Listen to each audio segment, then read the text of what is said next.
যদি কোনো মুসলমান তার বাড়িতে ইলিশ মাছ পাক করে থাকে, গতকাল পয়লা বৈশাখকে কেন্দ্র করে যদি কোনো মুসলিম তার বাড়িতে পান্তা ভাত যদি পরিবারের সবাই খেয়ে থাকে, তাহলে আপনাকে নিয়ে আমি চিন্তিত, আপনাকে নিয়ে আমি একটু চিন্তিত। এই অবস্থা এই কারণে যে কোনো মুসলিম গতকালকে পান্তা ভাত বাড়িতে খেয়েছে, ইলিশ মাছ খেয়েছে, আমি ভয় পাচ্ছি আপনার হাসর হিন্দুর সাথে হয় কিনা।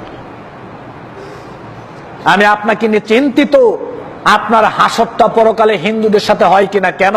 এটা হিন্দু সংস্কৃতি।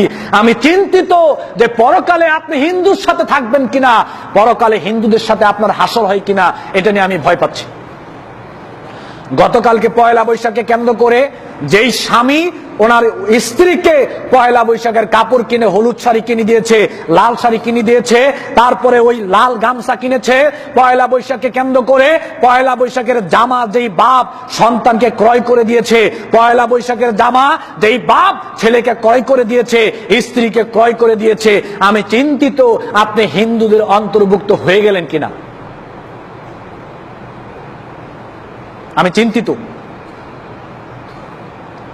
পয়লা বৈশাখকে কেন্দ্র করে যেই লোক রাস্তার মধ্যে বিলবোর্ড ছাপিয়েছে, মুসলিম সন্তান, তার নাম আব্দুল্লাহ আব্দুর রহিম, ওই মুসলিম সন্তান যদি রাস্তার মধ্যে বিলবোর্ড ছাপায় পয়লা বৈশাখের শারদীয় পয়লা বৈশাখের শুভেচ্ছা, আমি চিন্তিত আপনাকে নিয়ে পরকালে আপনার হাসর হিন্দুর সাথে হয় কিনা।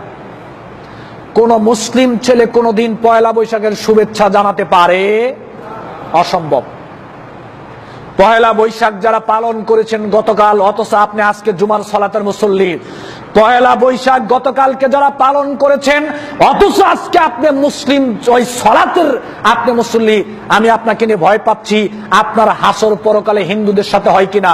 যেহেতু আল্লাহ নবী বলছেন, মান তাশাব্বাহা বিকাউমিন ফাহুয়া মিনহুম, যে জাতি অন্য জাতির সংস্কৃতি পালন করবে সে তাদের অন্তর্ভুক্ত।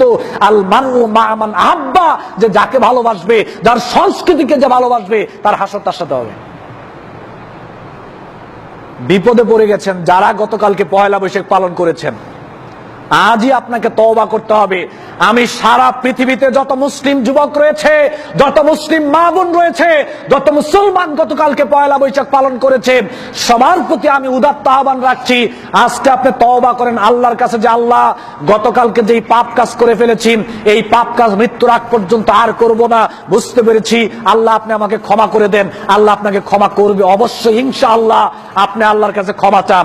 আর যদি আল্লাহর কাছে ক্ষমা না চান, জুমার সালাত আদায় করলেও লাভ নাই। কেন আপনি পয়লা বৈশাখ মুসলিম হয়ে পালন করলেন, এর জন্য পরকালে অবশ্যই আপনাকে আমাকে জবাবদিহি করতে হবে। আর ভয় পাচ্ছি ওইটা নিয়ে যে হিন্দুর সাথে আপনার হাসরটা হয় কিনা।